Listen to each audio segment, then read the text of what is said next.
Сиздерди ушул маанилүү окуя менен чын дилимден куттуктайм. Илим, билим, маданий жана экономика тармагында мамлекеттик тилди терең киргизүү негизги милдетибиз.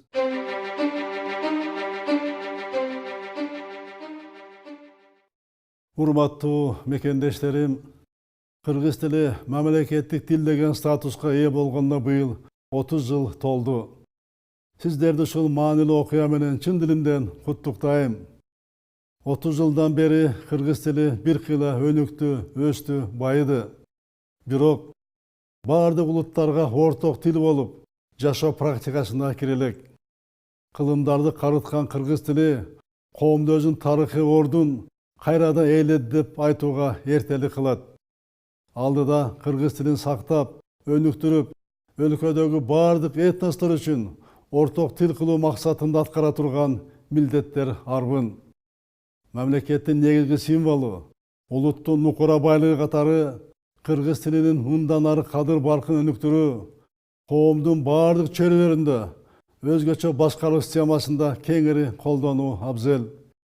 Илим, билим, маданий жана экономика тармагында мамлекеттик тилди терең киргизүү негизги милдетибиз.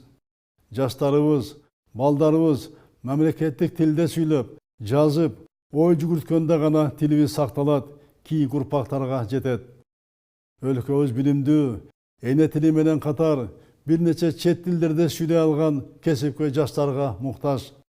Жаңы технологиялардын өнүгүшү менен илимде жана билимде жаңы мейкиндиктер пайда болду.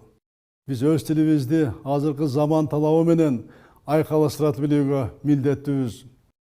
Кадырман мекендештерим, залкар ойчул улуу жердешибиз Чыңгыз Айтматов тил ар бир элдин каны, жаны, улуттун автопортрети деген. Ата бабаларыбыз сөзгө өзгөчө маани беришкен. Ар бир сөздү кыштай кынап, тоодой сепил куруп, бизге мурас кылышты.